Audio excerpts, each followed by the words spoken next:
சிம்ம ராசி. சிம்ம ராசிக்கு 7 சமசப்தம ராசி.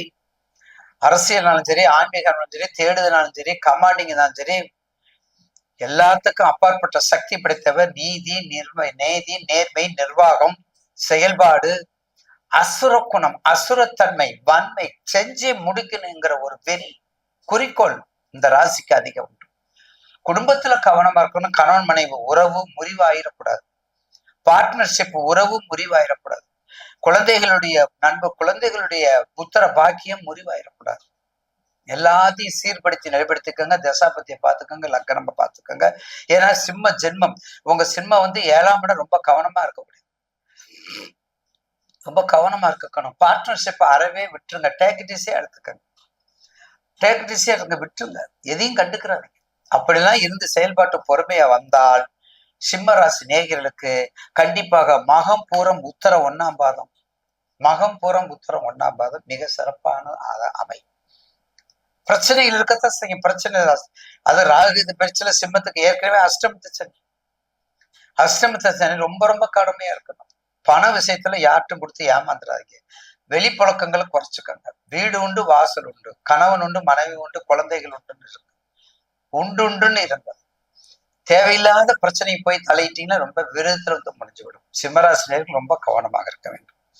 அதுலயும் உங்களுக்கு சாரவலம், பூரட்டாதி, சதயம் நட்சத்திரம் சுயசாரமா இருந்தாலும் சரி, பூரட்டாதி குருசாரமா இருந்தாலும் அவிட்டம் செவ்வாய் ரொம்ப கவனமாக இருக்கணும். அதே சமயத்துல கேது உங்க ராசிக்கு 1ல ஜென்மத்துல இருக்கிறாரு. ஜென்மத்துல கேது இருக்காரு. ஜென்மத்துல கேது இருக்கிறது அபிரிதமான தடையை கொடுக்கக்கூடியவர் தான். உத்தர நட்சத்திரம் சூரியன்ல ரொம்ப கவனம். பூர நட்சத்திரம் மத்தியம நன்மை. மக நட்சத்திரம் அதிவிதமான நன்மையை கொடுக்கக்கூடியது இந்த கேது பயிற்சி.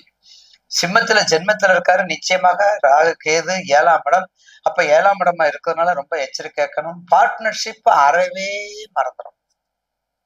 கடகமும் மகரமும் சரி, சிம்மமும் கும்பமும் சரி, பார்ட்னர்ஷிப்ல ரொம்ப எச்சரிக்கையாக இருந்தால் மட்டுமே அது வெற்றி அடையும். அது ஜெபமாகும்.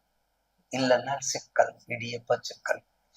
அதனால கண்டிப்பாக சிம்மராசி நேயர்களுக்கு கேதுவினால் கெடுபலன் தான். இருந்தாலும் முதல் சுற்றா 2வது சுற்றான்னு பாருங்க. அஷ்டமத்து சனி வரை சிம்மத்துல இருக்குது. அதனால கொஞ்சம் கவனமாக இருங்க. கொடுக்கல் வாங்கல விட்டுருங்க. யாரா இருந்தாலும் ஏமாறாதீங்க. கலியுகம்.